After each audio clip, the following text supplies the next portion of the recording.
Salvador, ¿qué Muy tal? buena, ¿qué tal? Hola, encantado, mucho gusto. Igualmente. Igualmente. Placer. ¿Qué tal? ¿Cómo llevamos la tarde? Pues bien, aquí hemos estado un rato escribiendo, hemos paseado. Bueno, yo vivo en Bilbao. Sí, ¿Vosotros dónde estáis? Granada. En Granada. En Granada. Pues yo en Bilbao, bien, no, pues la tarde va bien, pero voy a darle más volumen. Sí, Es no hay que yo problema. por estos chismes no me apaño muy bien, pero bueno, No se preocupe. espero, sí. Pues, Bueno, pues No sé si se todo, ve a ver, bien. aquí tenemos sí, su novela al revés, publicada. perdón. 1151. Esta es su portada, la portada de su libro, Sí, de eso es. Promo Sí, Avanzado. se ve al revés, pero bueno, lo veo al revés. Sí, es que lo que tiene esto, que se ve al contrario. Sí, eso es. Esta es la portada, sí. El libro sale a la venta la semana que viene. Ah, qué bien. Mira, pues antes de entrar de lleno a hablar de la novela, a ver cómo Sí, la ha realizado y demás, nos gustaría que sí. se presentara un poquito para que la gente lo conociera un poquillo más. Que me presentara. Bueno, pues yo soy un escritor. Empiezo ya, ¿no? Sí, Estamos sí, ya en directo. Estamos en Ah, directo. totalmente. vale. Sí, bueno, pues nada, yo soy un escritor de vocacional de toda la vida.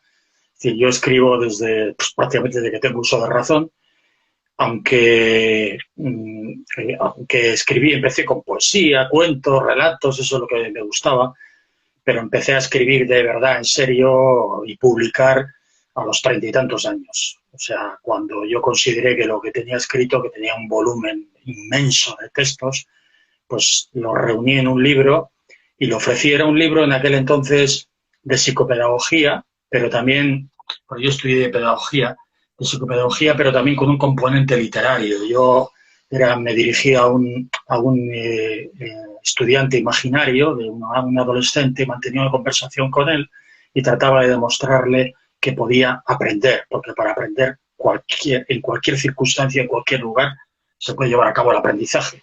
Y una persona siempre dispone del talento y de la capacidad suficiente para aprender. Entonces, yo trataba de convencer al estudiante en como si fuera una conversación imaginaria, y eso lo presenté a una editorial, me lo publicaron, y bueno, curiosamente ese libro, que lo publiqué en los años 90, fue el primero, luego ya empecé con literatura, sorprendentemente, digo sorprendentemente ahora viéndolo en perspectiva, fue el libro mío que más ejemplares que he vendido. Después he publicado 30 y tantos más. Sí, Pues ese ha sido, con diferencia, el que más vendí. Curiosamente, a mi modo de ver, el que menos calidad literaria tenía. Pero bueno, son cosas, es que si algún escritor nos está escuchando y está empezando a escribir ahora e intentando publicar, yo le diría desde aquí que no se sorprenda, que es mejor que no haga previsiones. La literatura es impredecible, impredecible. Lo único que es previsible es que uno, si se esfuerza y escribe, cada día va a escribir mejor, comparándose consigo mismo, que esa es la comparación válida. Eso es impepinable. O sea, si uno se esfuerza, va a escribir cada día mejor. Porque yo creo que el secreto de un buen escritor, concediéndole el beneficio de la duda y de que tiene algo de talento y ama la literatura. Si tiene esos dos requisitos, talento, bueno, ¿el talento qué es? Pues inteligencia, pues capacidad de ponerse en lugar del otro, todo esto. Y además que esto es lo importante, se esfuerza, se convertirá en un buen escritor. No sé si venderá mucho, pero en un buen escritor sí se convertirá. Pero hay que esforzarse, hay que tener paciencia. Y esto, bueno, pues yo empecé en el año 90 y tantos a publicar y he publicado microrelatos, relatos, novela, libros de ensayo, excepto poesía, que también en alguna antología me incluyeron alguna poesía, pero bueno, yo reconozco que lo mío no es, pues, no es la poesía. He escrito de todo, de todo. Entonces, bueno, pues ahí está recogido. Este de 1951 es el 35º libro que publico, creo que se ha hecho bien la cuenta. Y bueno, pues yo confío en que tengo plena confianza en mi esfuerzo, en mis ganas de superación, y yo estoy seguro que este libro, los lectores que me siguen, comprobarán que es mejor que los anteriores. Bueno, Esto no es, No sé si he hecho buen... Sí, lo ha hecho ¿Perdón? estupendamente, lo ha hecho estupendamente y tenemos que agradecerle las palabras de ánimo y de consejo Sí, que nos ha transmitido, la verdad. pues sí, Muy pues eso son consejos gracias. que en realidad son de la experiencia mía, no es lo que yo he comprobado en la vida. Y bueno, y ante todo, las personas que nos escuchan, que sé que alguno hay que le gusta escribir, que no se desanime, que no se desanime, que esto hay que tener tesón y tesón. Y bueno, y atender a las opiniones de los demás, atenderlas, no ser esclavo de ellas, atenderlas, ser humilde, reflexionar sobre lo que uno escribe y bueno, y atendiendo a los demás, las reflexiones de los demás también se aprende y hay que leer mucho. Hay que leer y leer y leer, pero no aislarse del mundo como algunos piensan, que como soy escritor yo me voy a dedicar todo el día a escribir y a leer, si tienes tiempo libre. No, hay que salir al encuentro de la vida, porque ahí es donde se aprende a escribir. Es decir, leyendo, pero saliendo al encuentro de la vida, fijándote, observando, imaginándote la vida interior de las personas con las que te cruzas, que eso luego lo que puedes reflejar en tus personajes, ¿no? Que eso es fundamental, los personajes, los detalles, y eso se adquiere observando mucho la vida. Yo siempre tengo un mantra que lo utilizo mucho, algunos de los oyentes que me conocen dirán, ya está otra vez con el mantra este. Bueno, pues lo voy a repetir. Hay, hay que leer para vivir mejor, leer y escribir para vivir mejor. Y al vivir mejor, uno aprende a escribir y a leer mejor. O sea, son vasos comunicantes, la vida y la escritura, y la lectura. O sea, uno lee y luego percibe la vida con más intensidad, con más intensidad. Si yo leo ahora, pues por ejemplo, sobre un perro, hay novelas maravillosas sobre perros, me vienen a la memoria Flash de Virginia Woolf. Ese libro, una vez que se lee, cuando sales a la calle y te encuentras con algún perro, comprendes mucho mejor al perro, gracias a lo que has leído. Pero es que además, si observas a los perros de la calle, cuando escribes y en tu novela, en tu historia aparece un perro, lo que has observado te sirve para mejorar la caracterización o la descripción del perro. O sea, una vez más, comprobamos que es la vida la que nos enseña a escribir y la escritura y la lectura la que nos enseña a percibir mejor la vida. Sí, sí. Y Salvador, una preguntilla que me viene así al pelo. ¿Cree necesario que el que escribe lea o puede ser un escritor sin leer? Yo creo que el que no lee difícilmente sería un milagro que fuera un buen escritor. Yo así lo considero, aunque hay algunos escritores, uno de cierta fama, que alardean de no leer. Yo no leo a casi nadie, he leído alguna vez a algún escritor.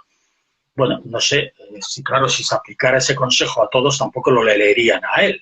Claro. Pero hay que leer, porque es que si lees, si uno defiende la literatura y cuando escribe, lo que quieres es que te lean. Entonces, ¿por qué quieres que te lean? Porque quieres, en primer lugar, bueno, vamos a ser un poquito sinceros, también que el prurito, que el orgullo de sobrevivirnos a nosotros mismos cuando escribimos, ¿no?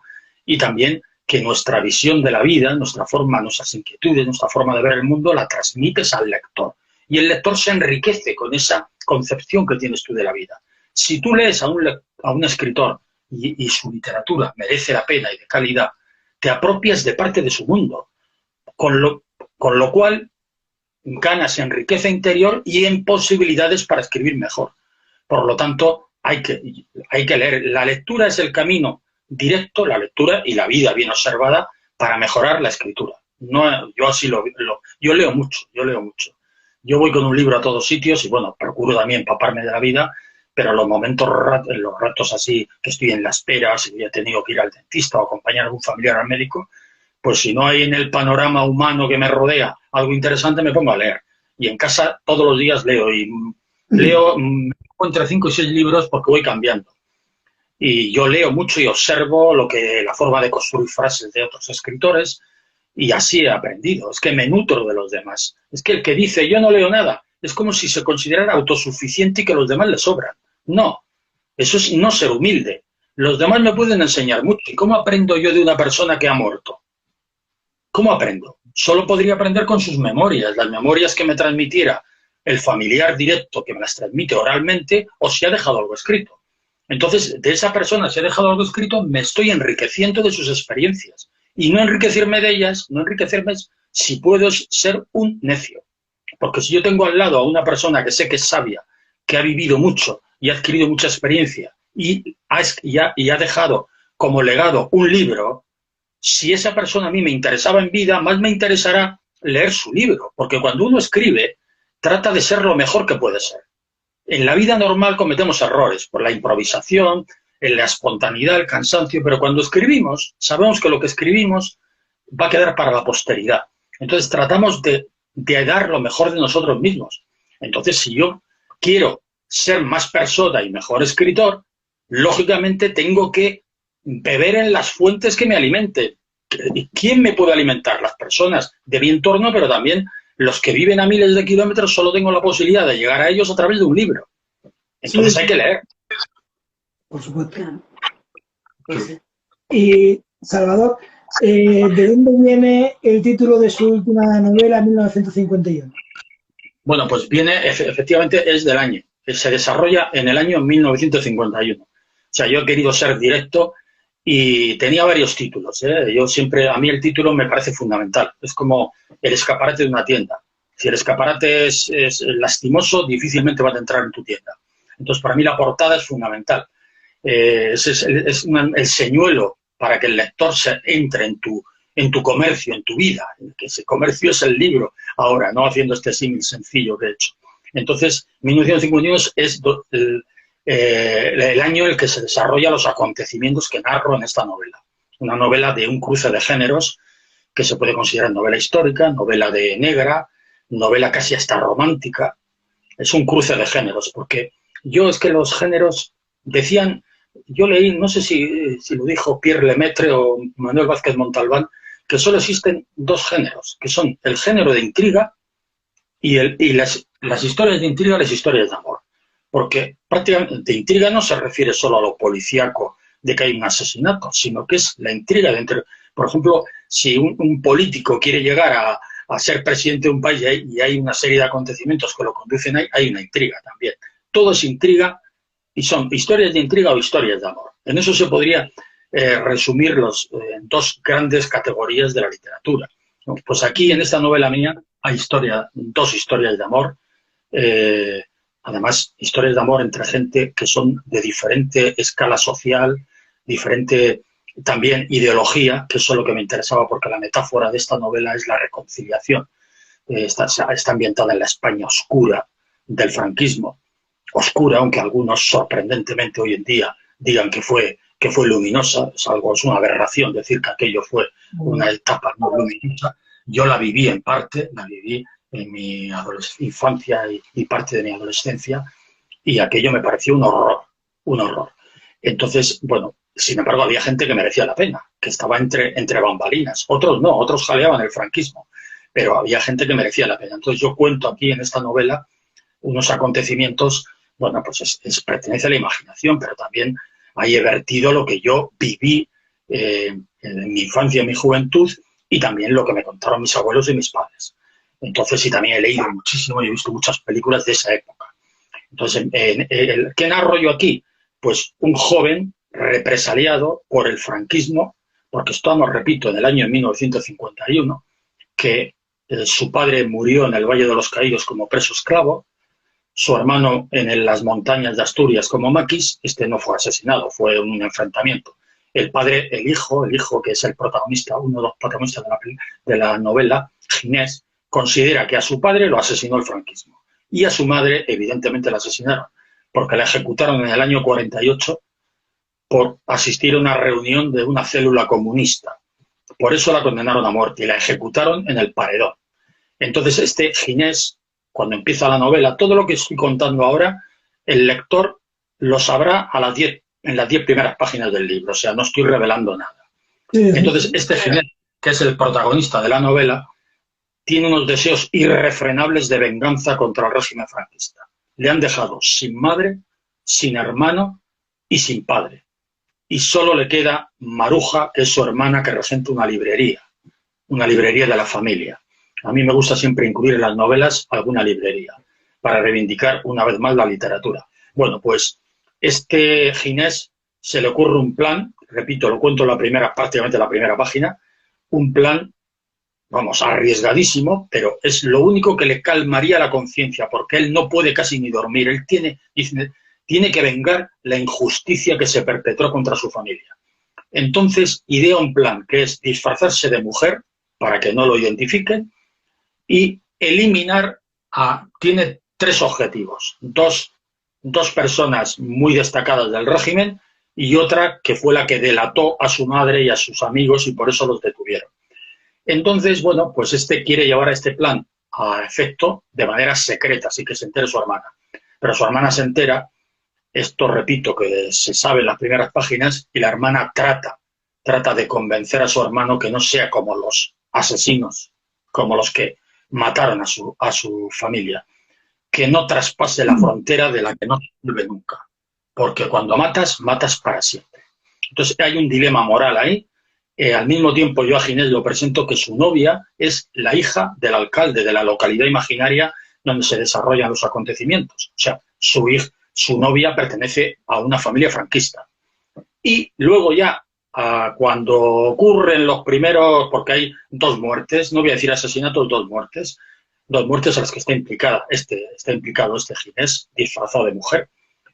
El régimen franquista, Franco, y a través de su ministro de Gobernación, manda al mejor detective de la Guardia Civil a la ciudad esta para que trate de atrapar como sea a esta mujer pistolera que está sembrando el terror. Entonces manda a un guardia civil, capitán de la Guardia Civil, detective, que se llama Aníbal Landa.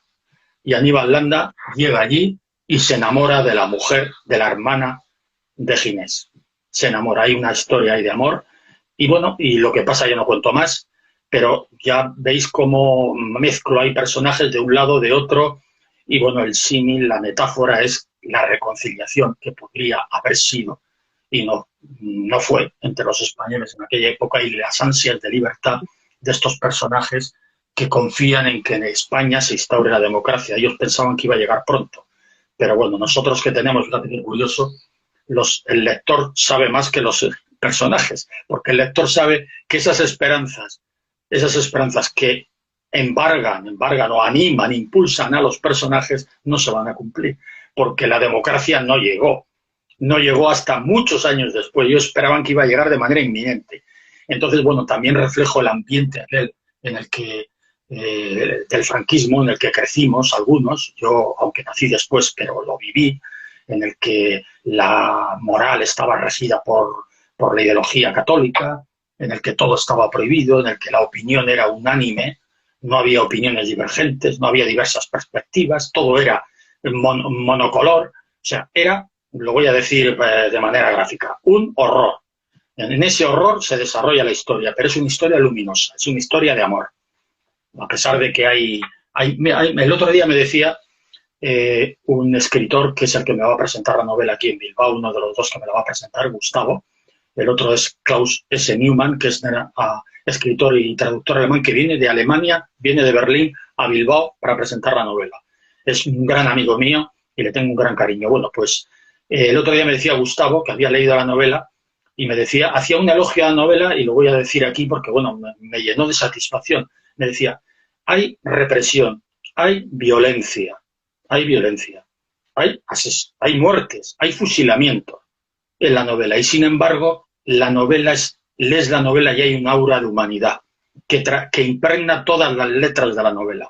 Bueno, pues eso es lo que yo buscaba, y me encantó escucharlo en boca de Gustavo, que me lo dijo desde un punto de vista crítico, y bueno, entonces el lector va a leer la novela y se va a impregnar de humanidad, a pesar de que se desarrolle en un tiempo oscuro, muy oscuro.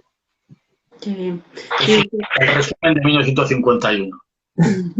El resumen y la síntesis también, claro. Y la sinopsis, vaya, la sinopsis del libro.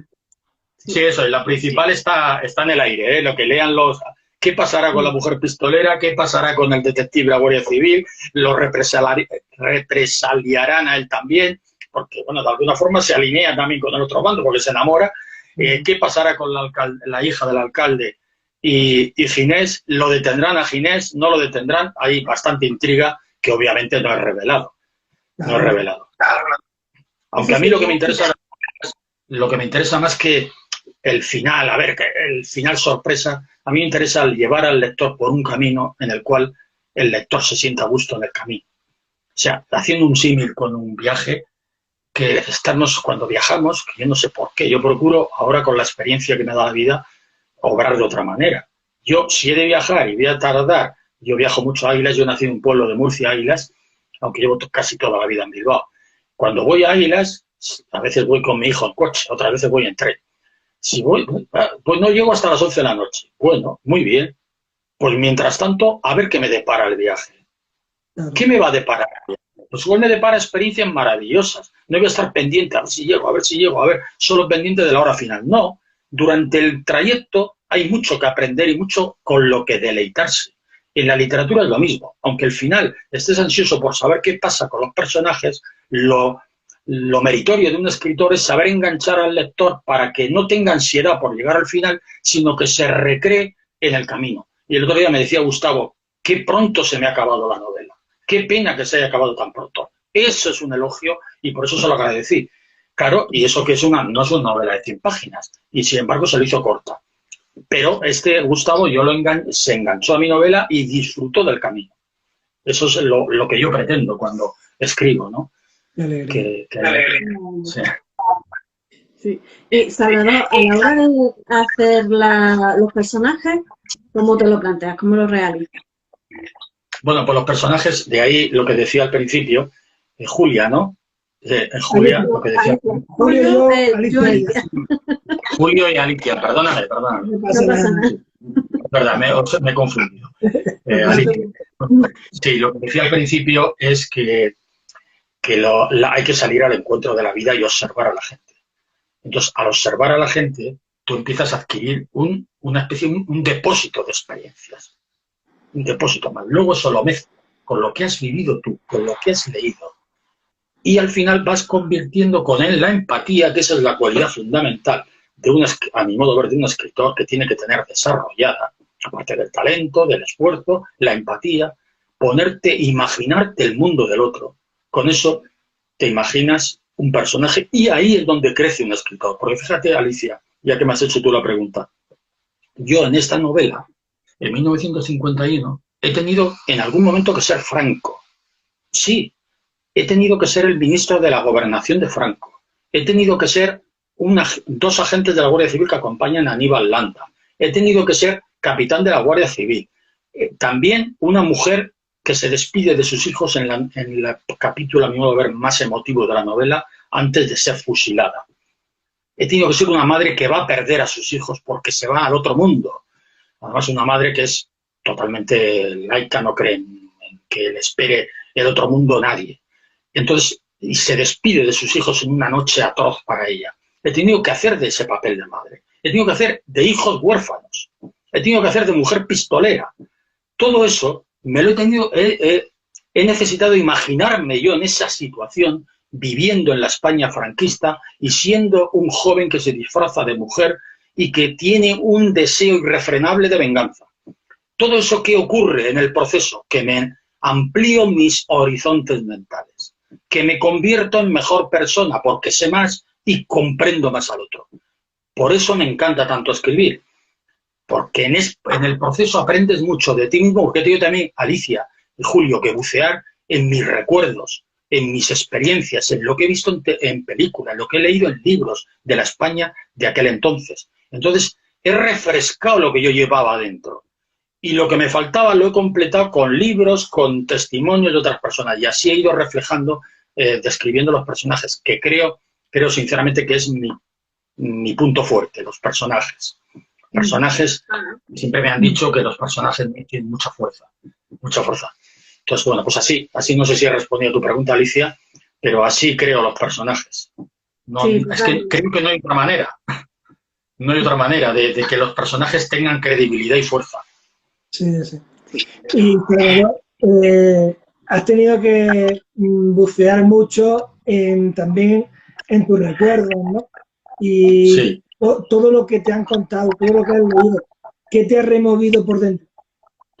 Bueno, pues me ha removido una indignación tremenda, bueno, porque claro, yo recuerdo, además tengo los recuerdos de aquella época, algunos como fueron traumáticos.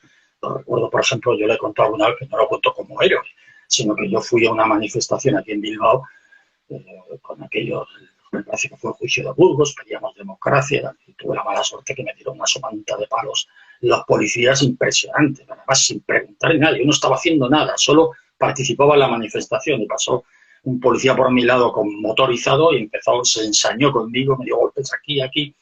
Y otra de las veces también me metieron en un cuarto, en una manifestación, yo siempre pacífica, y me empezaron a golpear en el hígado para no dejar huella. Esto ya en tiempos de casi el ocaso del franquismo.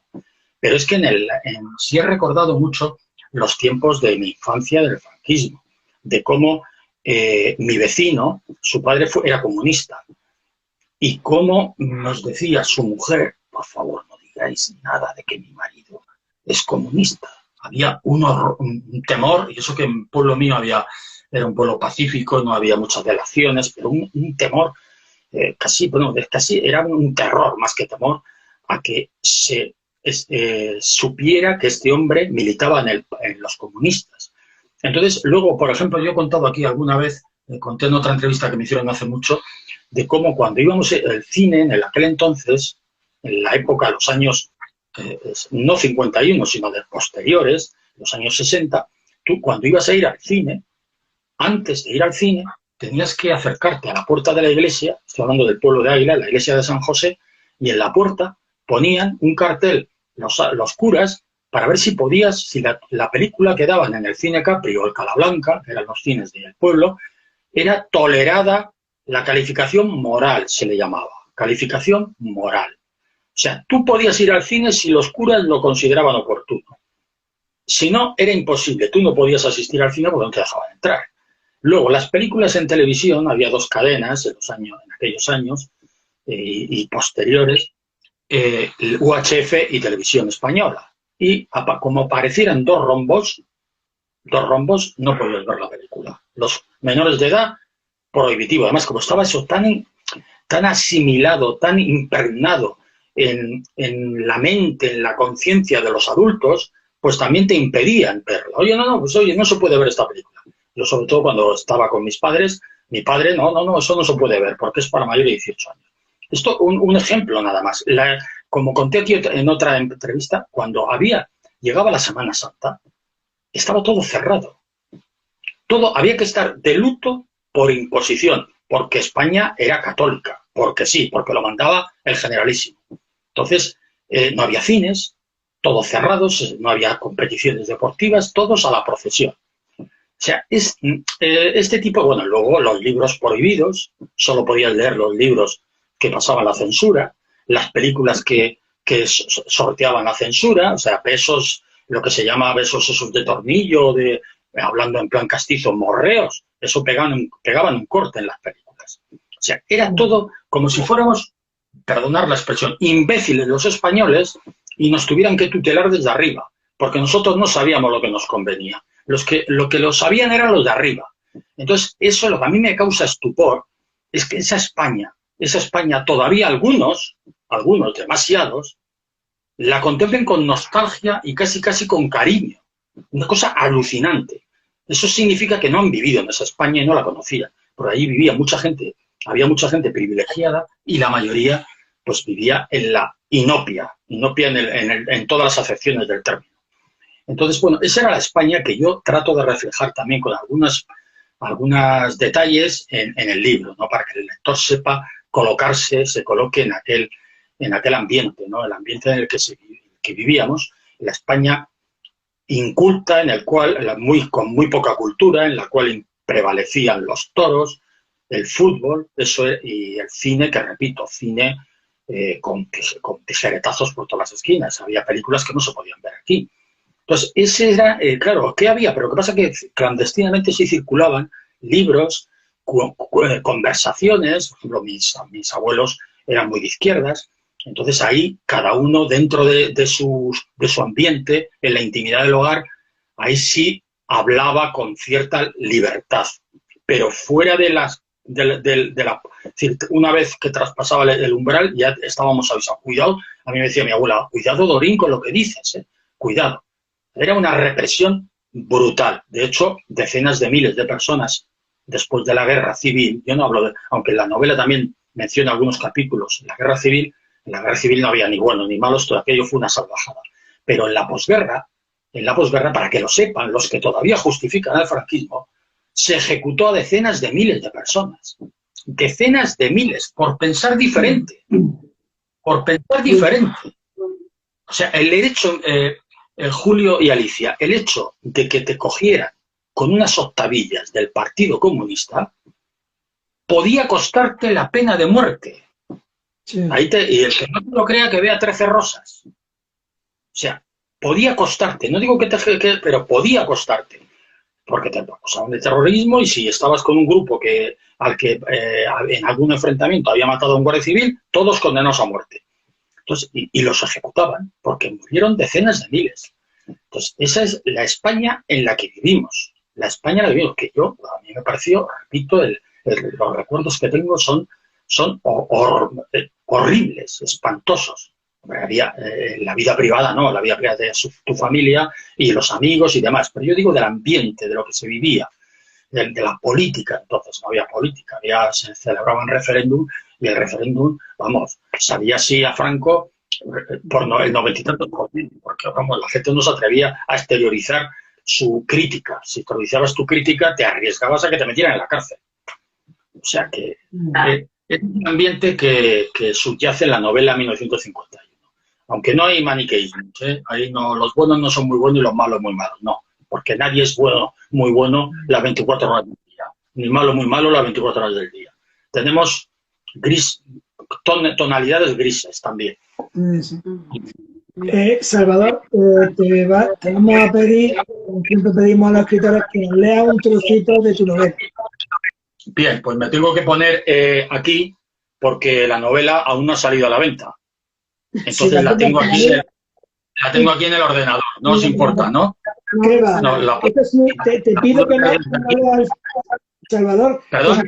Lo que sí te voy a pedir es que no leas al final. Para dar con la intriga. No, voy a leer el principio. Perdona, voy a leer el principio. No te preocupes. La tengo aquí, a ver. Voy a leer cómo empieza la novela. Bueno, si me permitís, antes de eso voy a leer las 4 citas que encabezan la novela para que se haga una idea el lector de por qué seleccionó estas citas. Bien, la primera es Patrick Modiano, que fue premio Nobel de Literatura no hace mucho. Muchos amigos que nunca conocí desaparecieron en el año 1945, el año en el que nací. Bien, yo podría decir muchos amigos que no conocí desaparecieron en el año 51. El año en el que no nací. Bien. Otra, León Tolstói.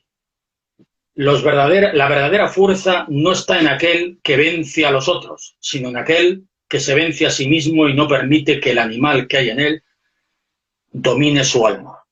Esta es la segunda cita. La tercera es de Solzhenitsyn. La línea que separa el bien del mal atraviesa todos los corazones humanos. Y la cuarta, que es muy breve, es de un escritor que ha adquirido cierta fama aquí en España, gracias a unos libros muy bonitos, muy entrañables, Theodor Kallifatides. Es griego, pero afincado en Suecia. Quizás sea honorable morir por tus principios, pero es menos honorable matar por ellos.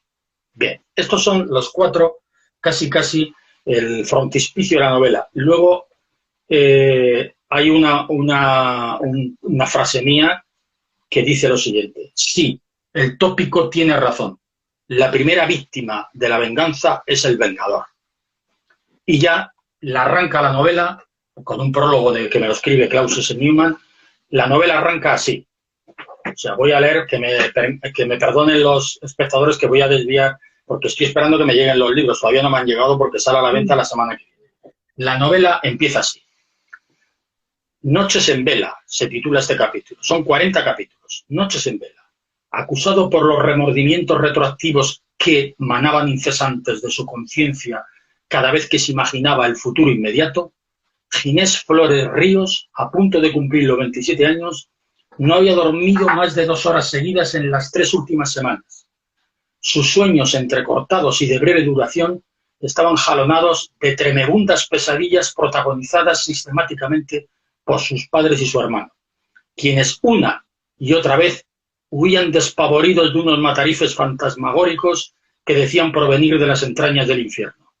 No obstante, confiaba en que a partir de esa misma noche, el sueño, ahora fragmentario y pesaroso, se alargase unos cuantos minutos, acaso varias horas, y además estuviera presidido por la calma y la placidez, una confianza endeble en la de Ginés, ya que, dadas sus intenciones, lo más probable era que no volviese a dormir profundamente durante el resto de su vida, si es que todavía mañana tenía una vida por vivir. Así empieza la novela. Obviamente estoy en los prolegómenos del intento de Ginés de empezar a vengarse, de empezar a vengar a sus padres. Este es el arranque de la novela. Muy ya bien. No voy a leer porque tampoco quiero aburrir al personaje. No, que va a ser un placer, la verdad, que escucharte es maravilloso. Sí, bueno, pues no sé, vosotros estoy a vuestra disposición para lo que queráis y si no, pues ha sido un placer también hablar con vosotros, Alicia y Julio. Si queréis preguntarme algo más, yo... Salvador, quiero preguntarle una cosa. A la hora de hacer la novela, ¿cómo la estructura? ¿Cómo la hace? Mira, pues te voy a decir, es buena pregunta esa, porque además lo anoté ayer para el día de la presentación explicarlo. Mira, yo empiezo, se me ocurrió, esta novela llevaba yo tiempo ya germinando la idea de que tenía que escribir una novela ambientada en el franquismo. Entonces, un día dije, a ver, ¿qué se me ocurre? Entonces me ocurrió una venganza y anoté más o menos un bosquejo de lo que podía ser la novela. Venganza, la intenta llevar a cabo, tal, lo que le pasa. Bien, ese es el primer paso. El segundo es escribir de manera ininterrumpida, día tras día, todo lo que te sale del alma. Este es el proceso para no cortar el flujo de la creatividad. Todo lo que te sale del alma. Después piensas y dices, vamos a ver, con esto que me ha salido de dentro, lo que yo tengo con el depósito de conocimientos míos y de vivencias, ¿es suficiente para ambientar la novela, para perfilar bien a los personajes o no? Luego pasé al proceso de, vamos a llamarlo, de documentación. Vi películas de la posguerra, volví a ver 13 Rosas, vi Calle Mayor, varias de Berlanga, varias ambientadas en el ocaso de la Guerra Civil Española, leí un libro sobre Franco que ya había leído en su día, un libro sobre la Guerra Civil. Todo eso empecé ya a tomar notas y a añadir algunas cosas más. Después empecé, capítulo a capítulo, a perfilarlo, a darle ya un sabor literario. Así, paso a paso, esto como dice el mantra este de el viaje de 1000 millas empieza por el primer paso. Y tienes que ir pasito a paso hasta las 1000 millas. Y esto es lo mismo, a 1000 millas o 300 páginas de una novela. Entonces, capítulo a capítulo, yo escribo un capítulo, un día, 2 horas, si he terminado el capítulo, si no, lo dejo para el día siguiente. Y cuando he terminado este capítulo, antes de empezar el segundo, releo el primero y me meto con el segundo. Sigo con el segundo. Cuando voy a pasar al tercero, releo el primero y el segundo y paso al tercero. Así sucesivamente hasta el 40º, o sea que son 40 capítulos. Después dejé la novela en la nevera durante un tiempo. Varias semanas, no me acuerdo si un mes y medio, y a partir de entonces volví otra vez, ya con la mente despejada y el sentido crítico también aguzado, a releerla y a cambiar algunas cosas. Paralelamente a esto, la envié a 4 personas que tengo mucha confianza con ellas y además les gusta mi literatura, para que, si tenían a bien leer la novela, a ver lo que les parecía. La leyeron y me mandaron sus impresiones. Vi que iba por el buen camino. Entonces, le di otro arreón más a la novela, otro arreón más, revisión crítica, y una vez más la dejé en nevera, otra vez. Y al cabo de varias semanas volví a releerla y ya casi no hice ninguna corrección. Hice muy pocas, alguna frase. Entonces dije, ya está lista. La envié, se la envié a Virginia y no obstante después me quedó una última revisión, que son las galeradas. Las galeradas hice otra revisión y ya fue cuando ya la envié definitivamente, la remití definitivamente a la editorial para que la publicaran cuando lo consideraran oportuno. Y ese ha sido el proceso. O sea, que lo primero es sacar dentro de ti todo lo que llevas, sí, sacar de tus entrañas todo lo que llevas relacionado con el tema que quieres contar. Eso siempre es lo que hago. Lo que yo tengo dentro. Entonces, digo, ¿esto es suficiente para escribir una novela? Porque si veo que no me da mucho de sí lo que yo tengo dentro, lo abandono, abandono el proyecto. Ya he abandonado alguna vez algún proyecto que quería, digo, esto no da más de sí. Entonces lo he dejado por ahí aparcado. Pero aquí vi que sí, porque claro, tenía la materia, la tenía, porque la había vivido directamente, indirectamente y luego vicariamente, porque a mí me encanta el cine, me encanta la literatura y he leído muchísimo sobre la posguerra y la época franquista. Entonces, bueno, tenía todos los elementos, la experiencia vital y, bueno, luego era ya tener el oficio suficiente, porque tienes que tener oficio para plasmar todo eso en una novela que sea atractiva para el lector. Y, bueno, al final, pues, como se dice, se calcula que cada novela, una novela de unas 300 páginas, como mínimo, el escritor ha empleado unas 1000 horas de trabajo. Por eso cuando alguien dice, jo, es que un libro, 20 euros vale el libro, jo, qué caro. Porque soy pacífico, pero dan ganas, si fueras violento, dan ganas de tirarle algo a la cabeza al que diga eso. Hombre, caro y barato es muy relativo, Julio y Alicia, porque para una persona que gana lo justo para comer, claro que es caro. Yo me estoy refiriendo a los que consideran caro 20 euros un libro, cuando que lo sepan desde ahora que el escritor se lleva un 10%. Y de ahí tiene que pagar. O sea, que al escritor le queda como mucho 1,80 € por cada libro que valga 20 euros. 1,80 de esas 1000 y pico horas de trabajo. Pero es que el escritor, que yo, como de mi estilo, no escribe para ganar dinero. Eso vendrá por añadidura si ha de venir algún día. Escribe por escribir, porque le sale del alma. Esa es la razón fundamental. Y para aprender de uno mismo y de los demás. Para eso hay que escribir y por eso escribo. Pues, Sergio, te voy a preguntar, son 35 libros. ¿Qué has aprendido? 35. ¿Qué has aprendido desde que empezaste hasta ahora? ¿Qué he aprendido? Pues he aprendido todo lo... Mira, he aprendido a recuperar la mayoría de mis recuerdos. Los he recuperado muchos de ellos gracias a la literatura, porque si no quedarían por ahí perdidos, no olvidados, porque están dentro, pero quizá no los hubiese recuperado nunca. Al escribir me he tenido que obligar a completar las lagunas que tenía en algunos temas. Y, o sea, he aprendido a comprender al otro, a ser compasivo con el otro, a ser compasivo, eso es fundamental, y a no juzgar de antemano, eso también lo he aprendido, escribiendo y comprendiendo las circunstancias en las cuales una persona se puede ver abocada a cometer una tropelía. Por ejemplo, el personaje de 1951, así, dicho así, en frío, yo diría, un individuo de 20 y tantos años que quiere matar a 3 personas, además las quiere matar sin posibilidad de defenderse ellos. Pues alguno diría, joder, menudo desgraciado, menudo criminal, por no decir una palabrota. Y sin embargo, luego, cuando te adentras en su vida, no digo que justifiques lo que hace, pero sí lo comprendes. Que comprender no es justificar.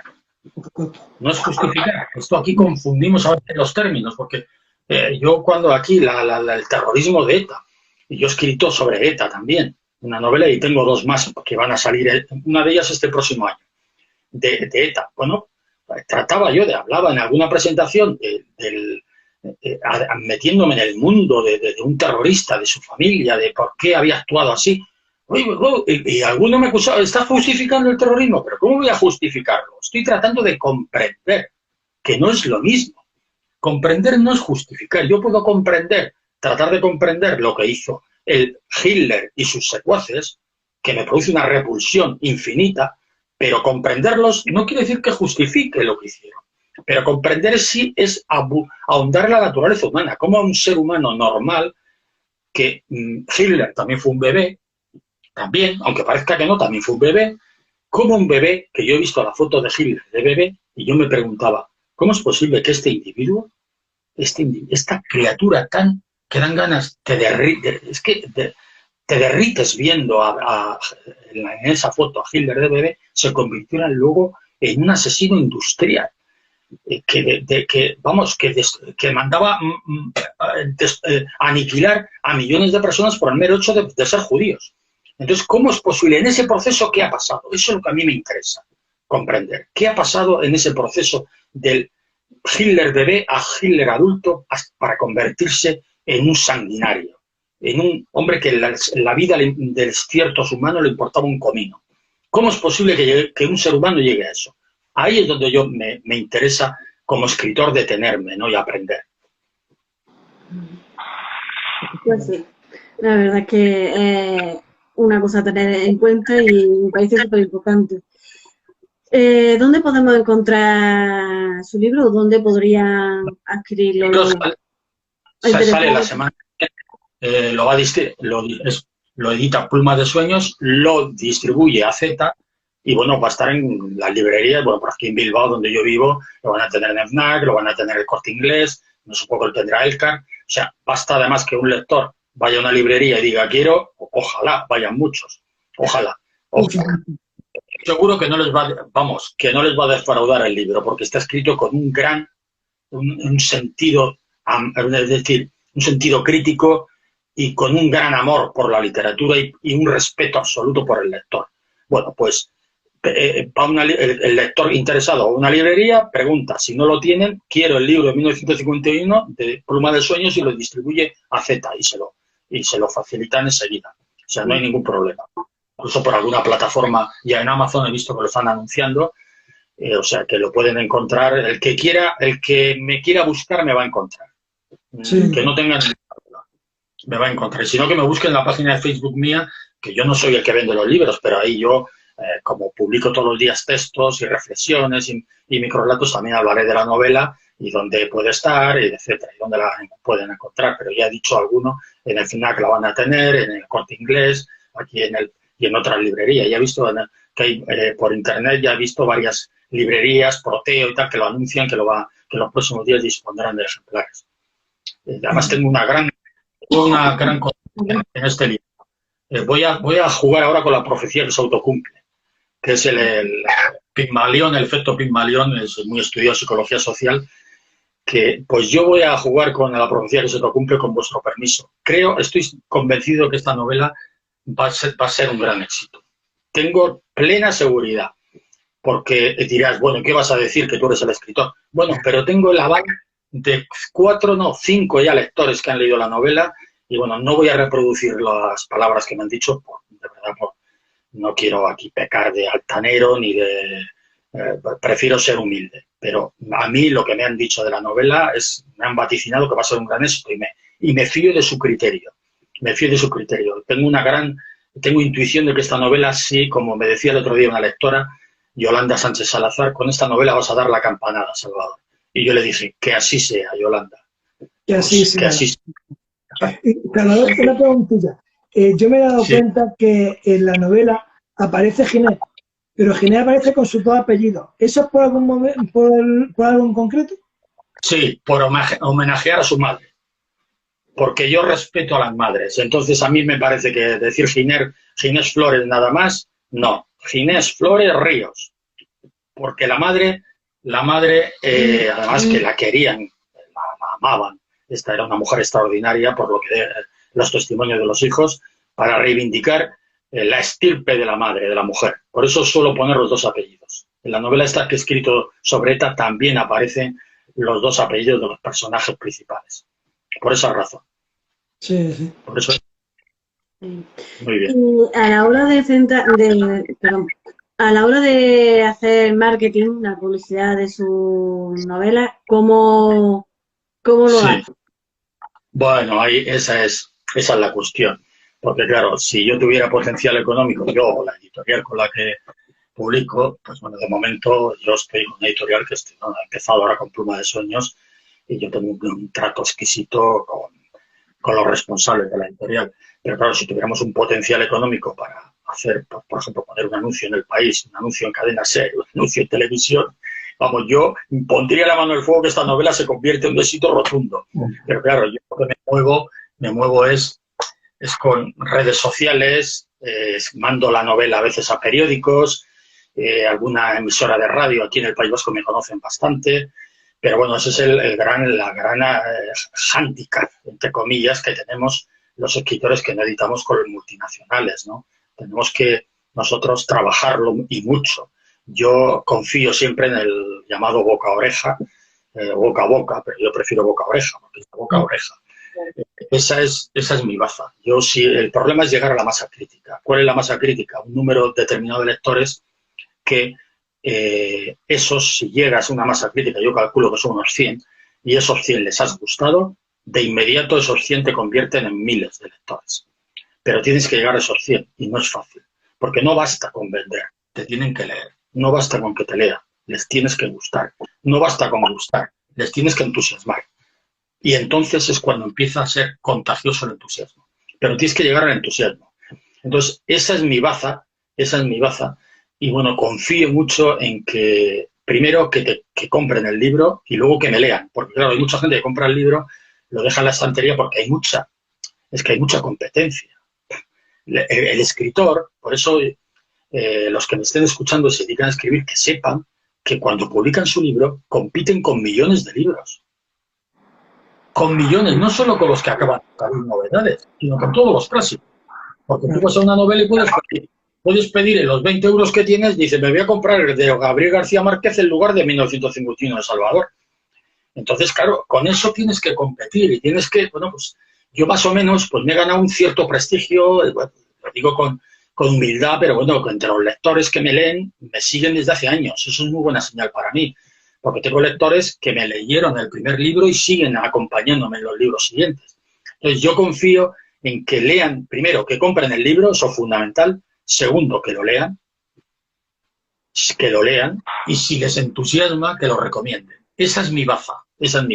Porque por lo demás yo no puedo competir, ni yo, ni Pluma de Sueños, ni con los libros de Tusquets, ni con los de Planeta, ni con los de Anagrama. No podemos hacer eso, porque tiene un potencial que nosotros no tenemos. Yo tengo potencial de la vocación que tengo y de las ganas de superarme. En eso confío. Entonces, si me dan una oportunidad a los lectores, yo creo que no van a quedar defraudados. Les doy mi palabra, que es lo que tengo de más valor. Pues, Salvador, escuchándote, yo estoy seguro que la novela tiene que ser estupenda y hemos estado hablando de ella. Pero sí, a mí me gustaría que nos dijese algo realmente bonito de esta novela. Pues bonito de esta novela. Pues lo bonito es que la libertad, la justicia por la que lucha la madre de Ginés y Maruja, dos de los personajes, Maruja es la librera, la hermana de Ginés, ese sacrificio de esta mujer que siendo inocente la ejecutan porque no ha hecho nada, solo ha acudido a una reunión. Esta mujer, el deseo, cómo se despide de sus hijos, que les dice recordadme, y bueno, más o menos les desea, por favor, que sean amables, que hagan vida de la vida.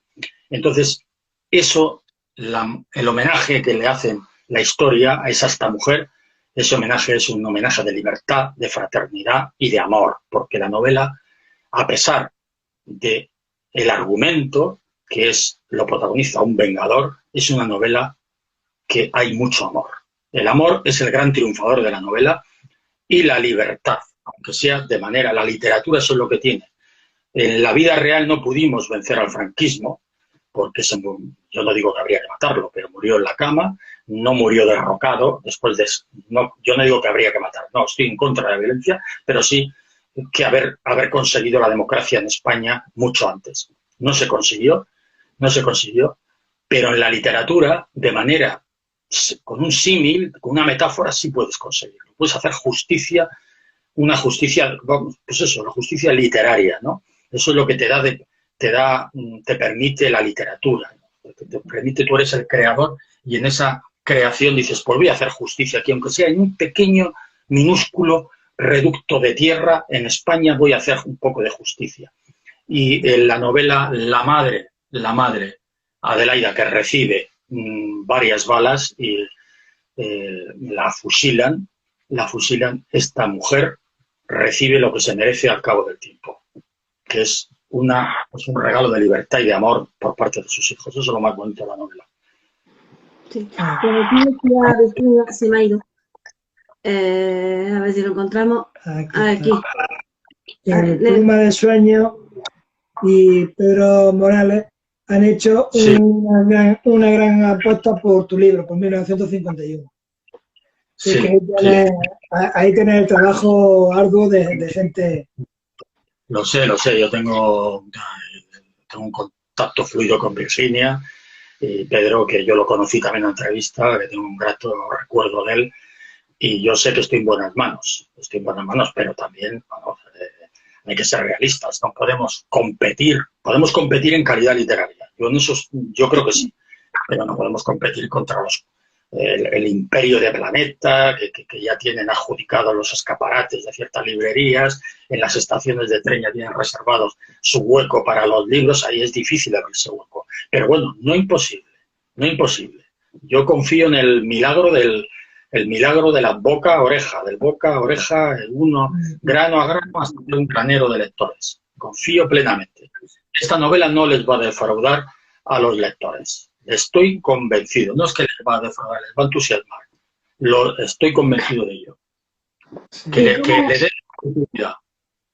Es más, le invito al lector que me esté escuchando que haga lo siguiente, que vaya a una librería y no que compre el libro, sino que abra el libro por diversas páginas, al tuntún, y que lea 6 o 7 líneas de cada una de esas páginas. Lo va a hacer en 5 minutos. Y que si no le gusta lo que lee, que deje la novela. Pero si no, que se la lleve, si es que puede llevársela, porque no sé el potencial económico de cada uno y sus recursos. Pero si puede, si está en condiciones, que le dé una oportunidad a la novela, hojeando algún capítulo y leyendo al azar.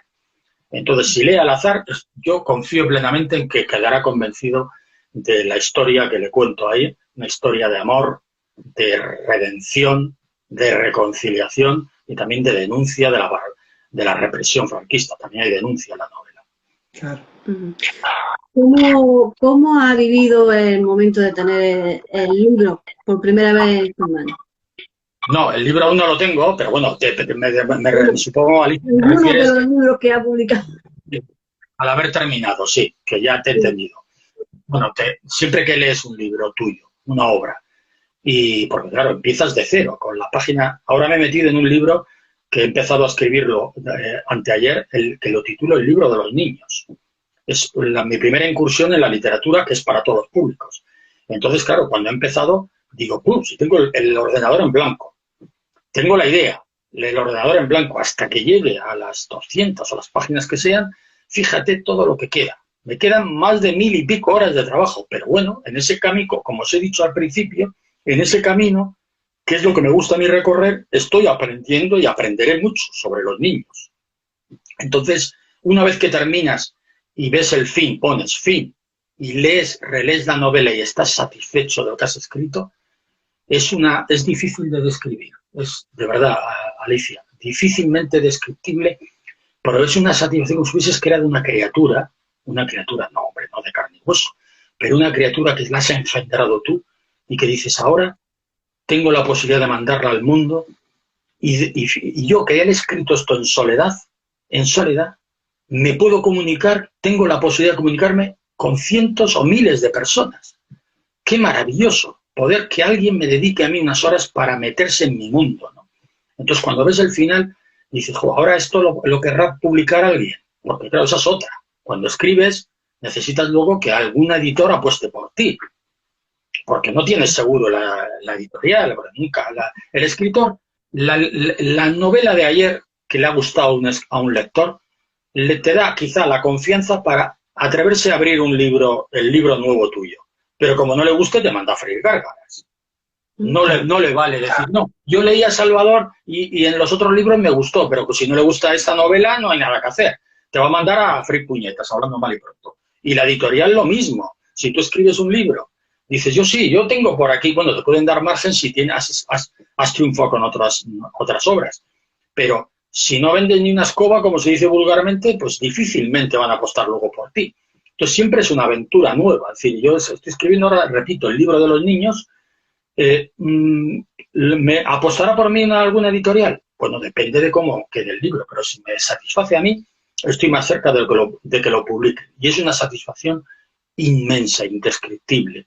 Es como si te llenaras tu autoestima, te metieras un chorro de, no sé cuál sería el nutriente de la autoestima, pero vamos a llamarle caricias verbales o caricias intangibles, pues un chorro inmenso y te queda una satisfacción de decir, lo he conseguido. Pues eso fue cuando puse fin, digo, he terminado una novela, además la terminé y no me quedó ninguna duda, Julio y Alicia, ninguna duda. Digo, esta novela va a dar la campanada. Lo dije, digo, estoy seguro de ello, porque la leía y digo, esto es imposible que no le guste a los lectores. Y en esas estoy, a ver si tengo razón o no. Los lectores son los sabianos.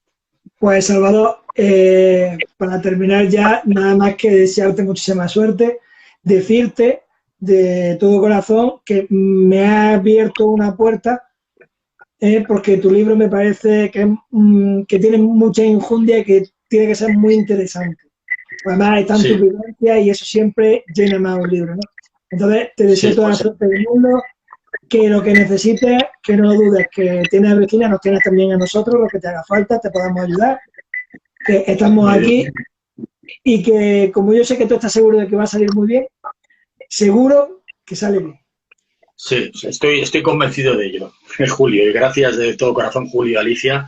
Ha sido un placer estar con vosotros y conversar durante este rato, que bueno, que he podido, quizá me he enrollado más de la cuenta, os pido disculpas. Nada, como siempre decimos, este ratito es para vosotros y de eso se trata, que os vean, que promocionar su obra y a ustedes. Y lo dicho, un placer enorme poder, me sumo a lo que le ha dicho Julio, tenerlo hoy aquí entre nosotros y aprender, porque siempre aprendemos mucho cuando hacemos alguna charla con escritores o con otro tipo de programas artísticas, y darle las gracias también a toda la gente que nos ha visto, que como siempre digo, sin ellos luego no es posible nada de esto, ¿no? Y gracias también, David. Muy bien, pues mi gratitud hacia vosotros y hacia los lectores que han estado escuchando y viéndonos. Muchísimas gracias y que gracias por dar una oportunidad a 1951. Gracias. Bueno, muchísimas gracias, Salvador, y he dicho mucho éxito. Gracias. Y que salga bien la presentación, que siempre es complicado. Sí, no, yo creo que sí. La gente en Bilbao me conoce y vendrá. Yo confío en que la gente acudirá en un buen número, que las presentaciones también son otra historia, ya hablaremos en otra ocasión. La historia sí que hay que ir preparado porque es una incógnita siempre. Nunca sabes la gente que te va a venir, nunca. Claro. Nada, Salvador, le tomo la palabra y ya quedaremos un día para hablar de presentación. Muy bien. Julio, Alicia, un placer, ¿eh? Encantado de conoceros. Un abrazo muy grande. Igualmente. Hasta luego, Salvador.